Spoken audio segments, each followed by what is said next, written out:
really looking forward to this discussion. Obviously, I have my own experience of it, but I'm looking forward to you telling us more about how the two are connected. Do you want to start there?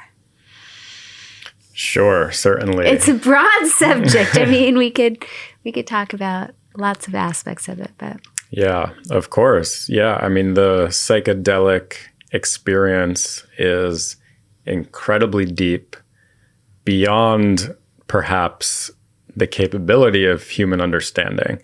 There's so much there.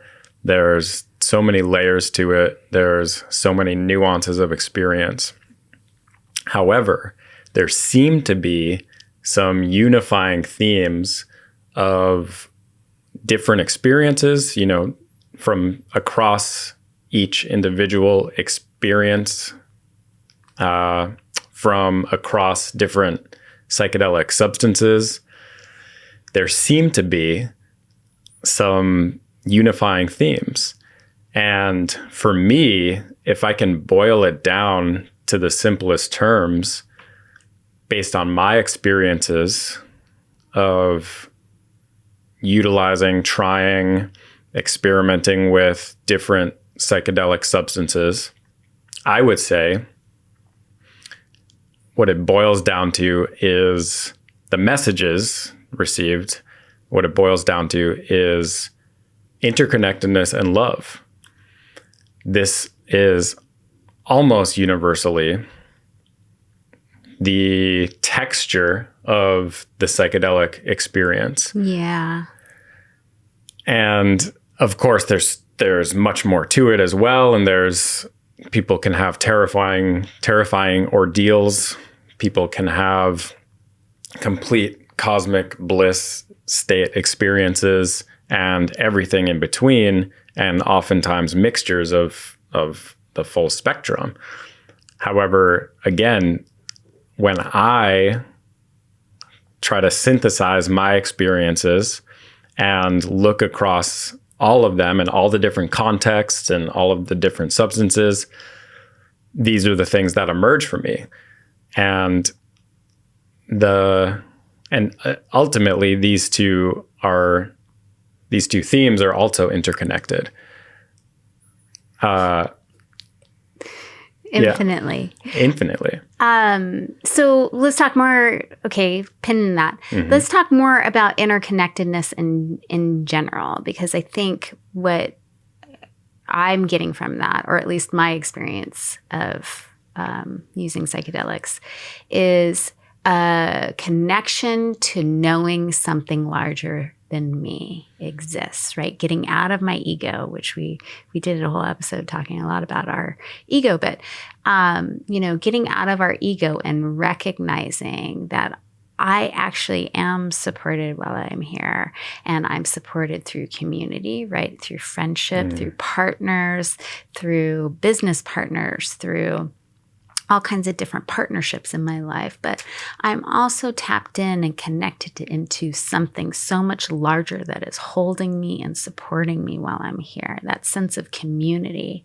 And I think the reason why psychedelics, people are drawn to them, is because it reminds us that we are interconnected and that you are not alone in our experience here. And I find that we've experienced so much trauma, especially right now, that people are feeling, and then with the advancement of technology, we are all feeling so isolated and alone in our experiences, right? We're going to social media and we're seeing that this person has this incredible life through pictures or videos or whatever. And that really isolates us from, ever connecting with somebody on a real depth of emotional level, right? And I guess my point of that is just that interconnectedness seems to be lacking in society, and to me, that seems to be the real draw, right, to psychedelics for most people, whether it's ayahuasca, it's mushrooms, it's psilocybin, it's, some sort of other drug that kind of reminds us that we are here on this planet and we aren't alone. Yeah. Yeah. That is an important reminder that we're granted when we enter these psychedelic spaces, that we are not alone. And you use the word community, and we can think about the striation of all of the communities that we're actually embedded in. And it is our friends and family. And on that level, it's the human community, the global human community that we're also embedded in. And we forget that. It's the biological community of the earth, the animals, the creepy crawlies, all of these, the trees, the birds, all of these other beings that we are part of a community with. And oftentimes people are having visions of animals or of insects or of naturescapes or all of these communal aspects oftentimes come up in people's psychedelic journeys.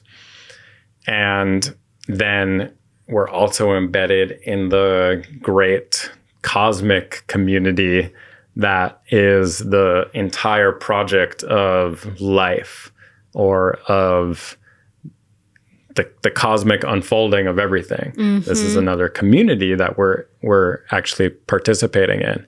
So it's a wonderful reminder that we are not alone, and we actually can't be alone, even if we feel at our most isolated. I have no friends. I have no one who loves me. I don't have anywhere to turn. I don't have anyone to talk to.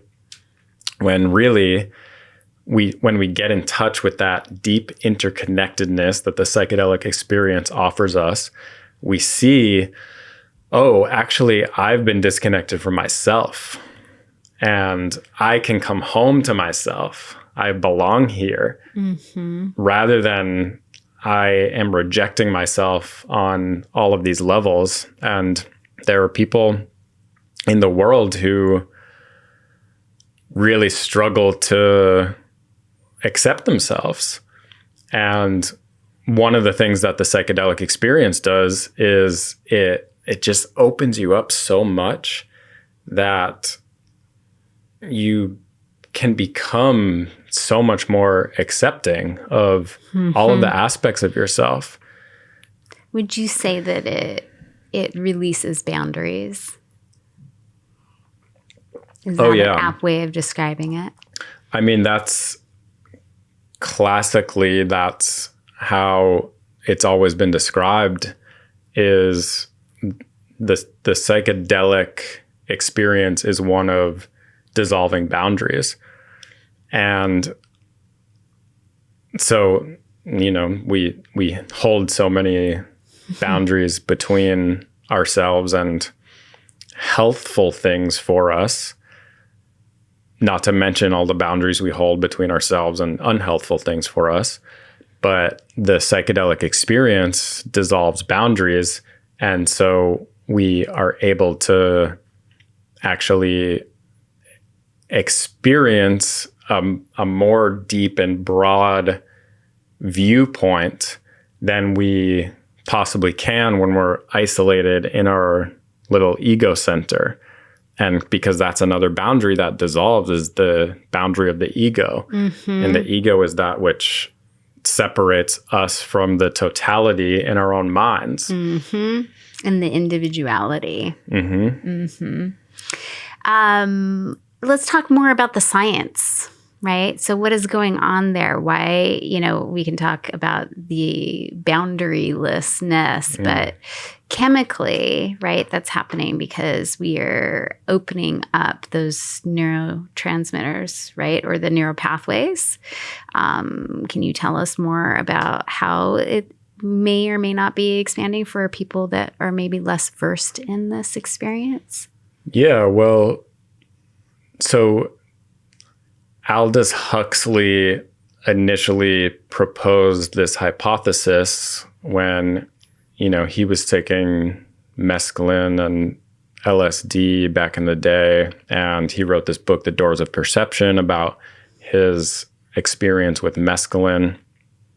And he proposed this hypothesis that what he intuited was going on was that a lot of the function of the brain is actually serving to keep things out.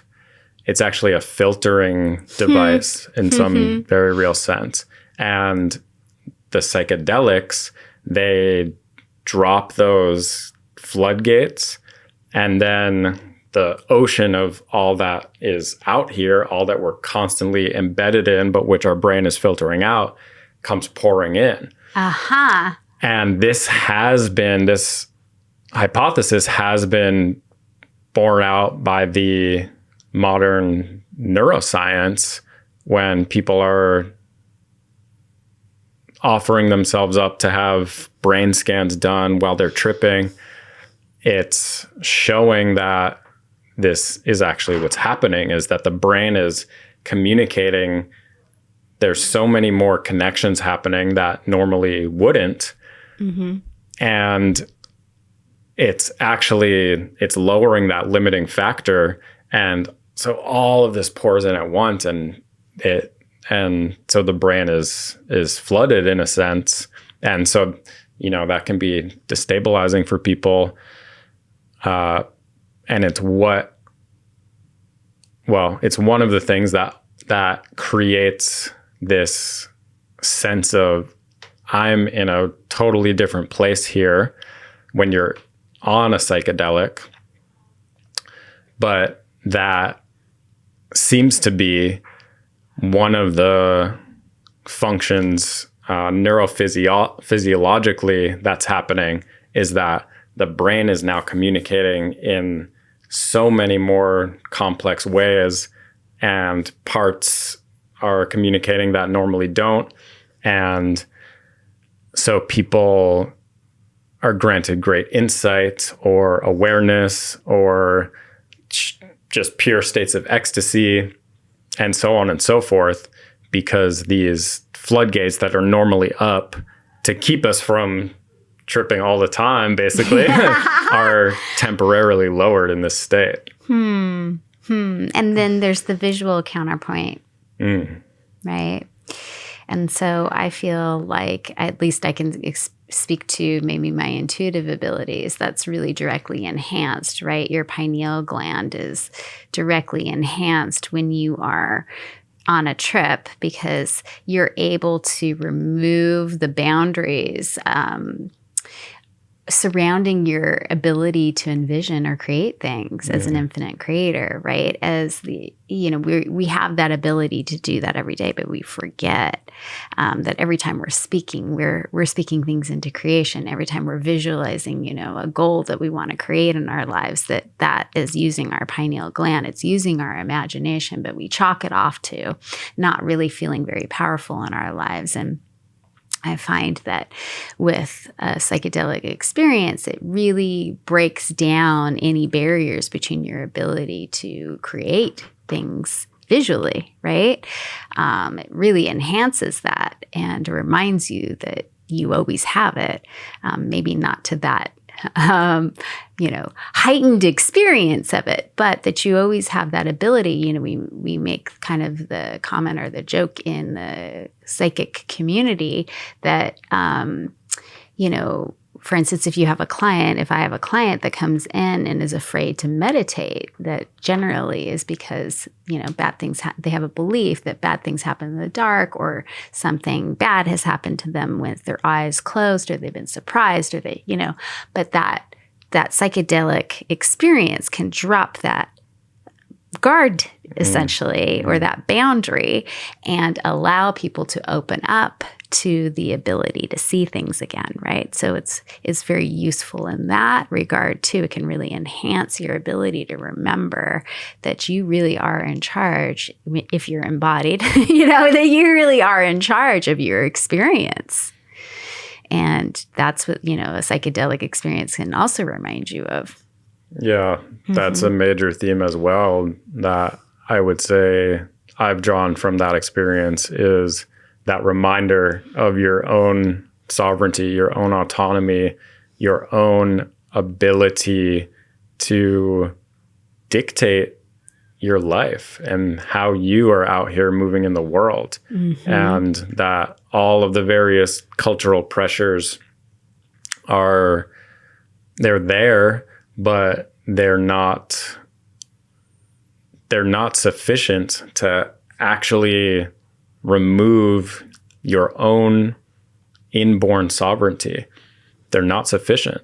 And we can choose, either cognizantly or not, to give over our sovereignty, our own power over our own decision making. And oftentimes we do this when we get caught in just the kind of machinery of the entire cultural overstructure. But the psychedelics can remind us, no. I am the arbiter of my experience. I get to decide what I do with myself. I get to decide how I behave in the world. I get to decide what I say, what I do not say, how I treat people, how I treat myself. Nobody can touch that.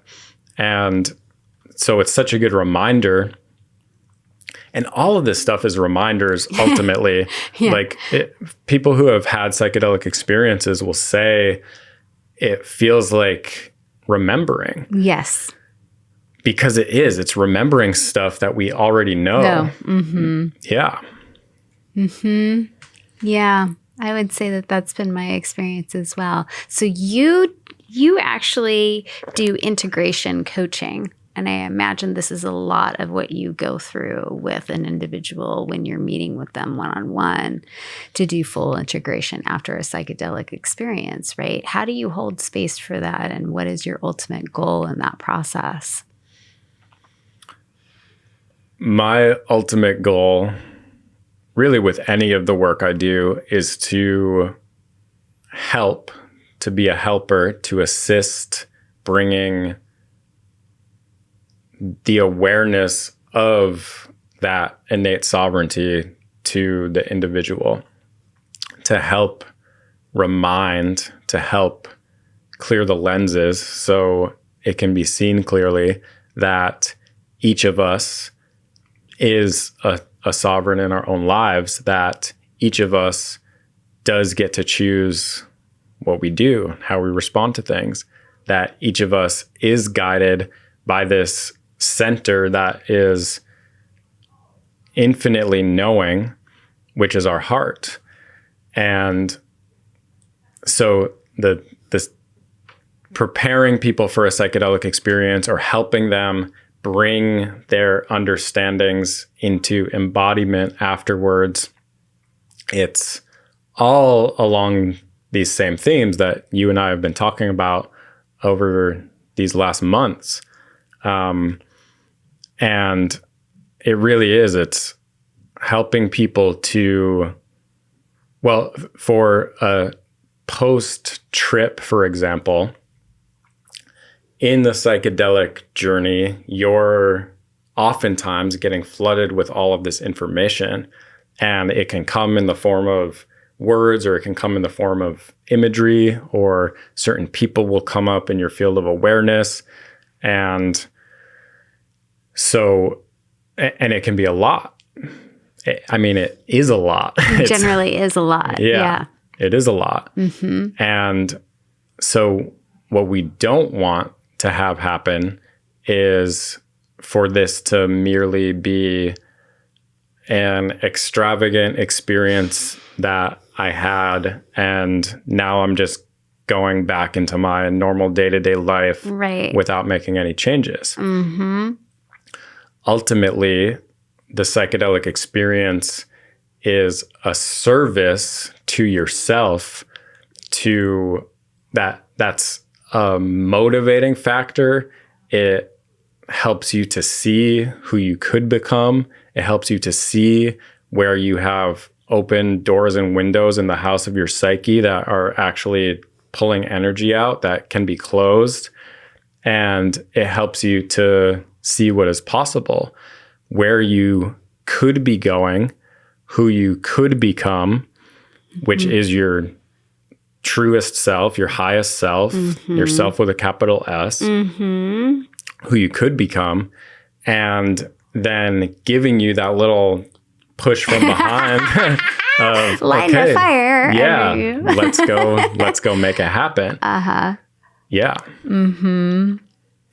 That's awesome. And I appreciate, I appreciate what you do for people, because helping people connect those dots, or helping people really excavate what they learned during their process, I think, you can sidestep maybe some of the lessons that you could have received otherwise without some really terrific support back to that container or that space or that community or that partnership that you're reminded of during the experience, that in connection, I have a better understanding or mirrored or reflection of what it is that I have learned or am learning or should be learning. And it's not complete. I can't complete that experience without the help of the people around me. Right? Yeah. Otherwise, I just hop back into my ego and start driving the car again. Yeah. And this is why we speak of integration, and that's something we've spoken about on this program before. But the integration is really bringing all of it into harmonious orbit around the center, so things don't remain buried under the rug or flung far out in some distant galaxy of the psyche. It's all being brought in toward the center to navigate in harmonious orbit. And you can see the difference between people who are taking their integration work seriously and not.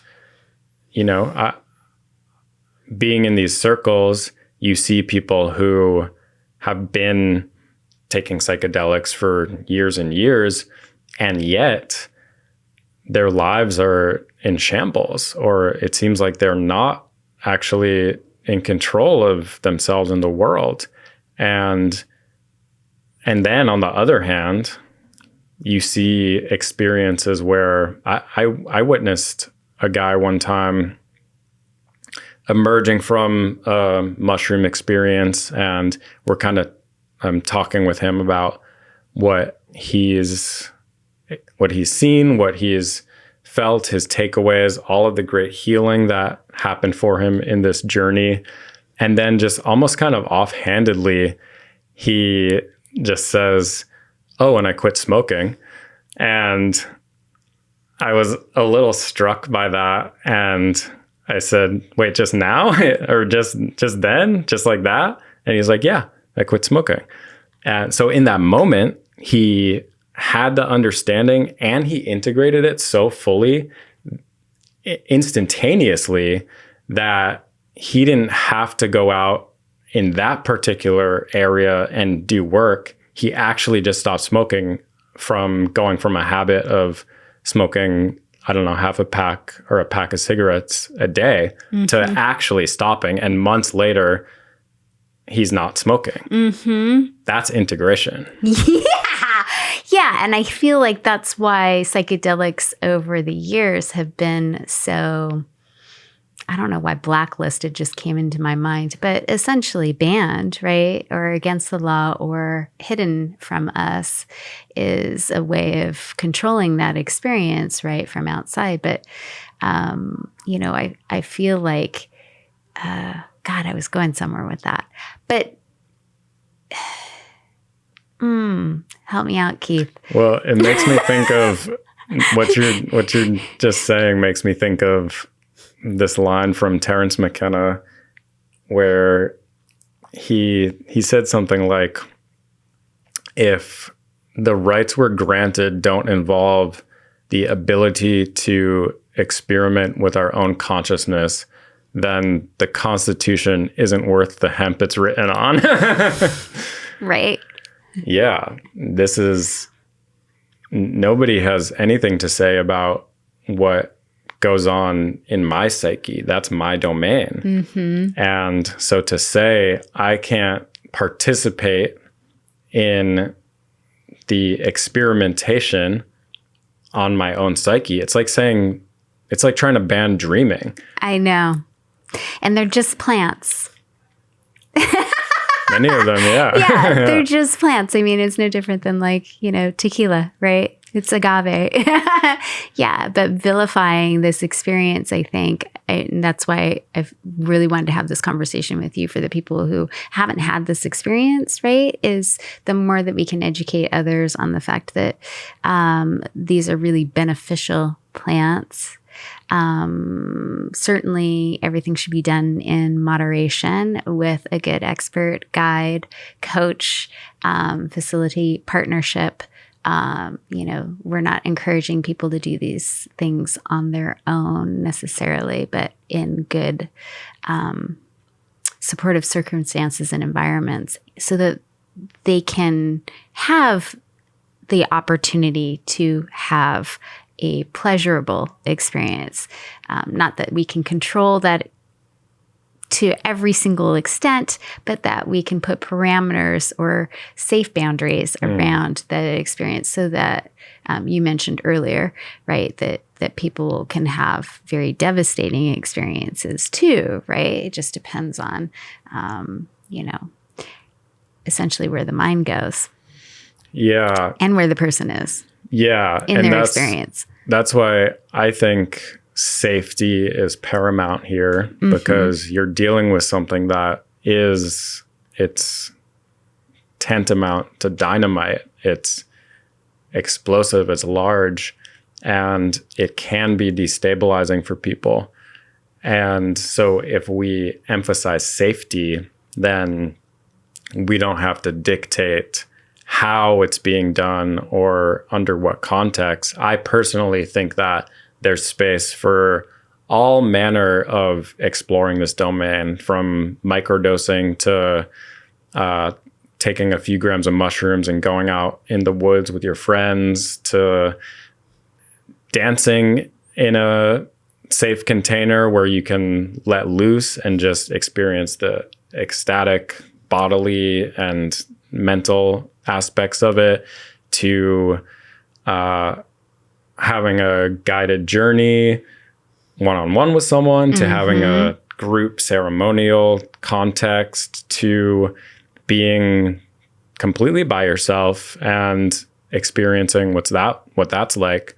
I think that there's space for all of it. And the key factor in all of that is safety.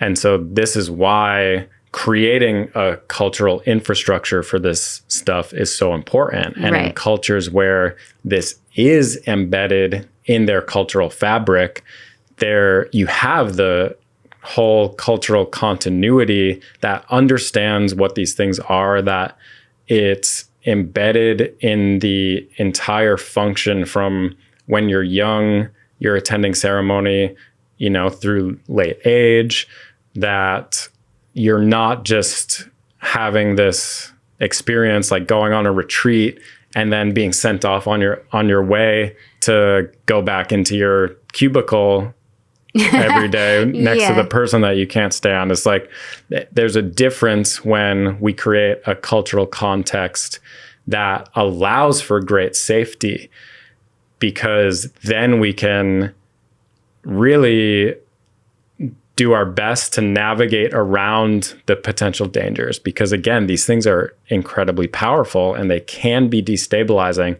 So they must be approached with reverence rather than frivolously, because when we approach them frivolously, sometimes maybe it'll work out fine.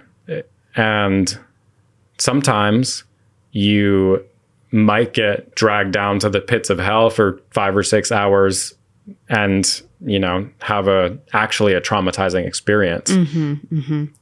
So you are an advocate of the legalization for sure. And do you think that would bring, like, do you think that if more people were capable of having this experience, that we could change the community or shape of community as it is currently?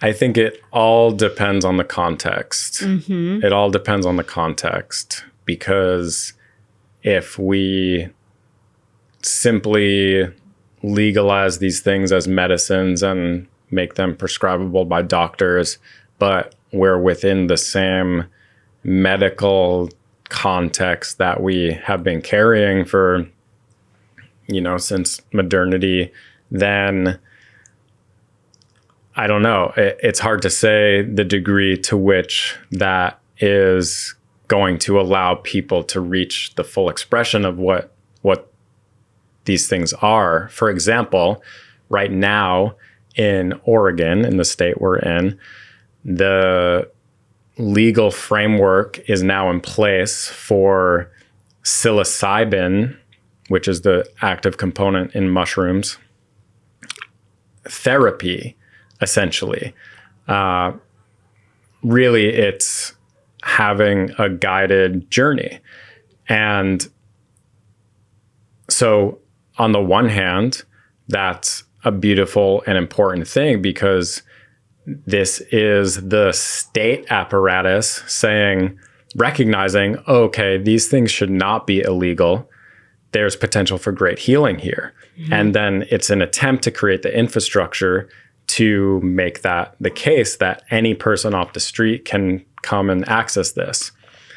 On the other hand, in practice, this is under the control of the state health authority.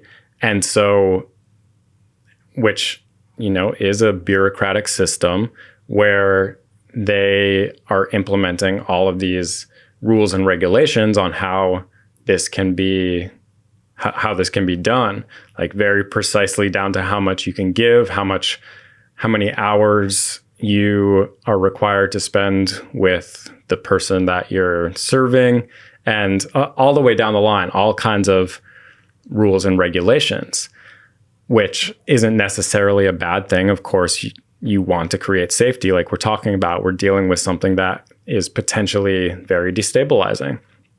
However, it's also putting this limiting factor on something that is inherently unlimited. And so are we actually best serving people by creating this particular infrastructure, which also is going to cost a lot of money, thousands of dollars? Whereas, again, in a cultural context in which the psychedelics are just part of the fabric of what we're doing, then there are people who have expertise, who can hold ceremonies, who have been working with this stuff for their entire lives, who create this more spiritual experience, mm-hmm. in which holistic. In which it's not about all of these micro rules, mm-hmm. in order to keep somebody safe. The entire context is there to keep people safe. Right. So this is all to say, I see the benefits and potential pitfalls of a movement toward legalization. Mm-hmm. I think it's inevitable, and I think that it's certainly happening. And mm-hmm. I think that overall, it's a good thing that these powerful healing agents are no longer being suppressed. However, we in the psychedelic sphere need to be stewarding this to make sure that it's unfolding in a way that honors the sacredness of what it is we're working with. Mm. These aren't just, it's not simply medicines in the way that taking a Tylenol when you have a headache is medicine. Right. This is categorically something completely different. Yeah. So all of the old rules that we have kind of need to go out the window. Right. And we need to actually reach back to the older rules before what our current culture has become was, when the psychedelic experience was part of a rite of passage, was part of the entire cultural milieu, where there's people who are extremely studied and well-versed and experienced and trained, called shamans. And there's,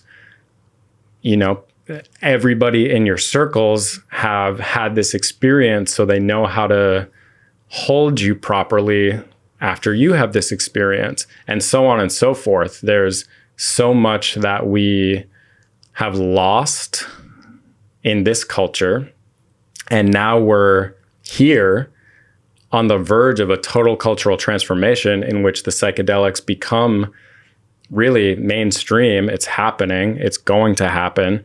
So let's deal with it properly and work to create the cultural context, not just the medical infrastructure where you can punch your ticket and take your ride and be sent off on your way. Mm-hmm. And with respect to that culture, right?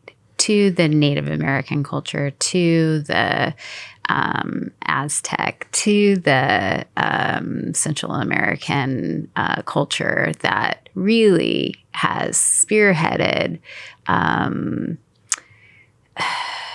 won't say spearheaded, it really has the steeped information, wisdom, background, and experience to really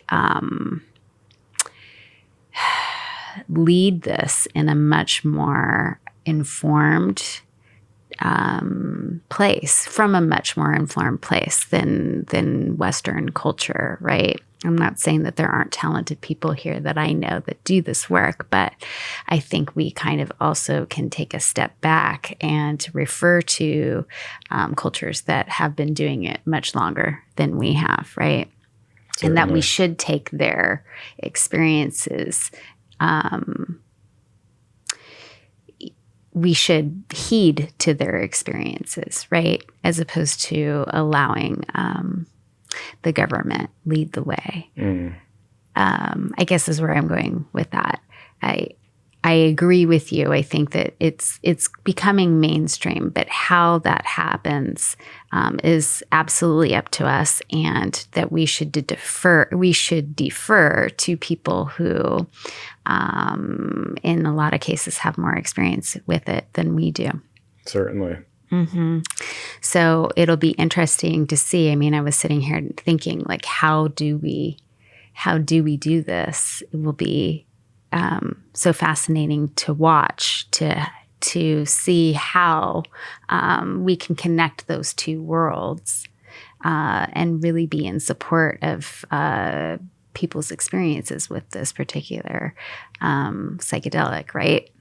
So, and that's not the only one that's out there, but specifically here in Oregon or in the United States, as that becomes state by state a case, just like the legalization of marijuana, it should be very interesting to see how that opens people up to,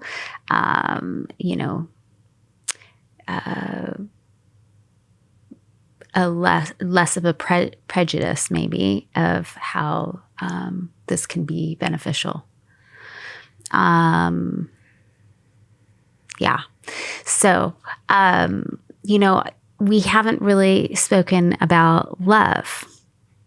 And so maybe that is how we get there, right? Maybe more of us are doing this experience, and through that process of loving ourselves more, we're able to share that experience with other people who haven't had the experience. Yeah. Mm-hmm. But how do you feel that psychedelics and love really are connected? For one, it's simply an intuitive thing. So people who have worked with psychedelics oftentimes will report feelings of intense love, particularly with something like MDMA, which really activates the love centers, but also with any of the psychedelics, with mushrooms, with ayahuasca, there's this way that it taps us into what is of central importance. And it allows all of the just kind of meaningless accumulations that we carry with us to fall away.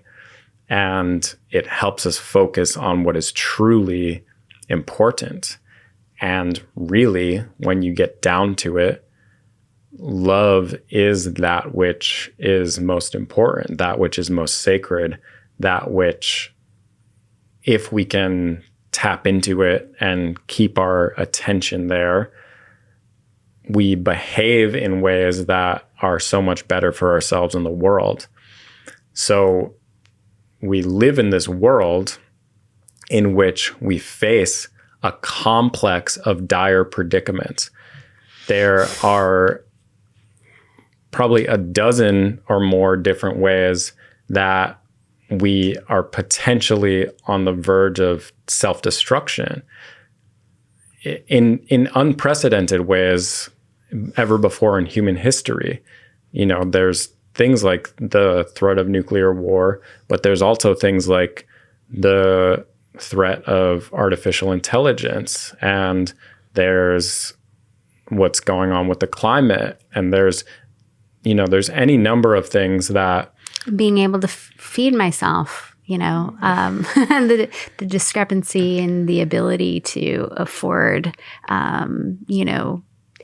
to be able to afford my living expenses, right? Based upon what's happening in the world. Mm-hmm. Yeah, that's there's so many threats. Yeah. So we face this complex of dire predicaments, and it feels like people feel this sense of teetering on the edge, and we're teetering between our destruction and our salvation, and things are happening faster and faster and faster. And so to my mind, how do we navigate our way through this properly such that we don't dash the great human ship against the rocks and lose everything? One way, and really the only way that I see as working as efficiently as we need to, because of the timeliness of everything that we're facing, is psychedelics, and rolling these out on like a vaccine. This should have been the vaccine. It is. It's kind of a love vaccine, right? Or a vaccine that inoculates us against the direness, the darkness, the aspects of our culture that dehumanize us.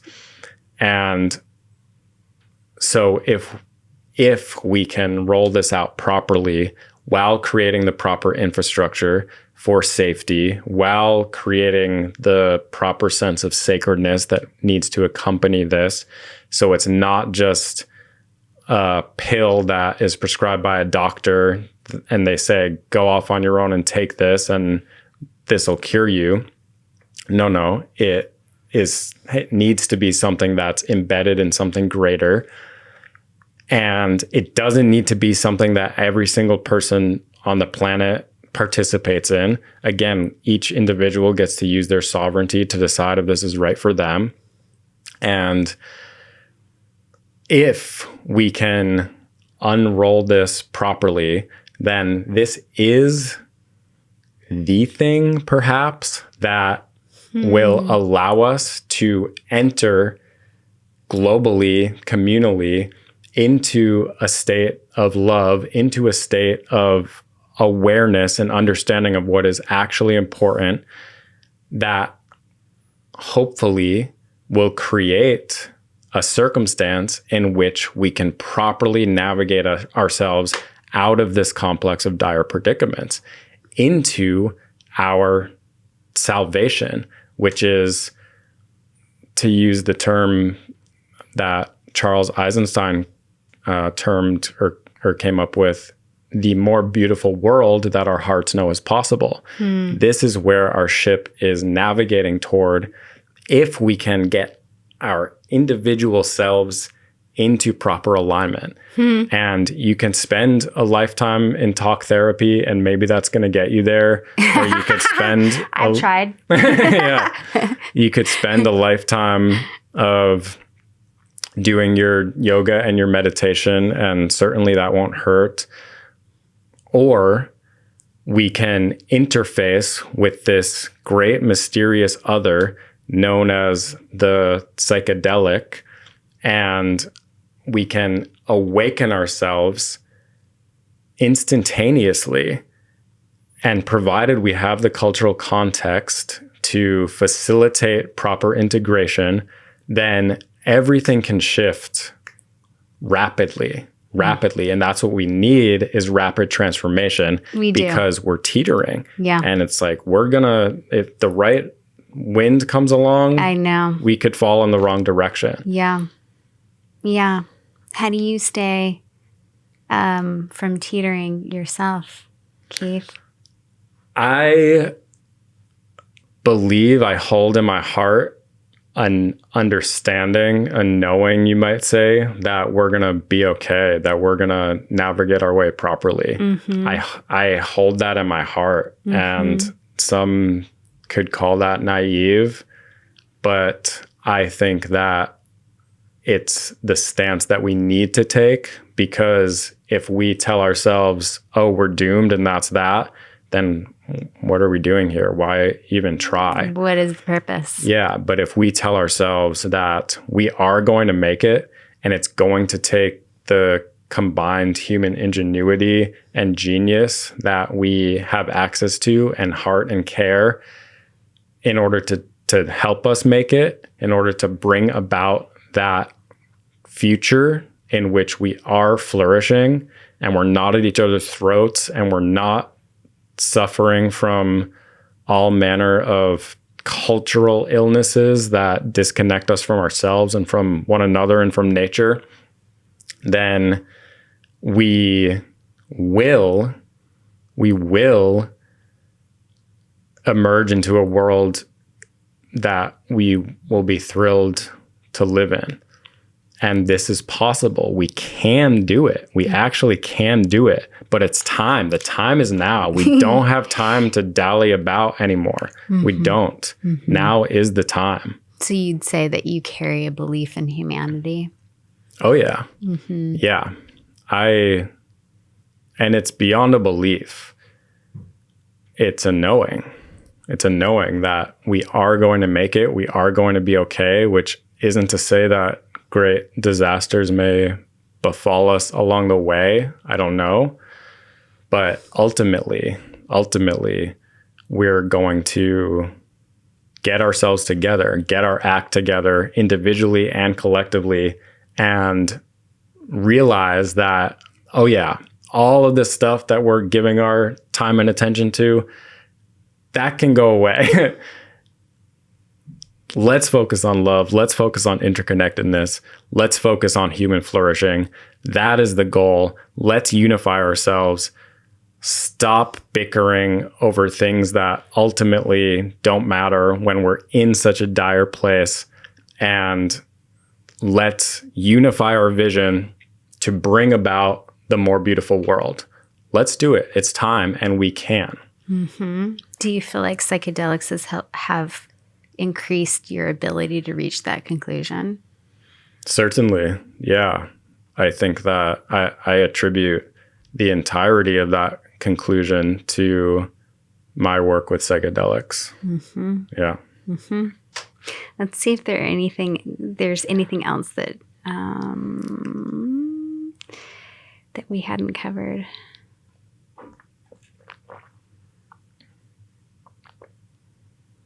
Yeah, I think you covered all of the things that we had originally discussed talking about. Is there anything else that you wanted to share? It's a good place to end, but is there anything else that came to mind that you wanted to share about today? Just the general call to action that I just went into a bit.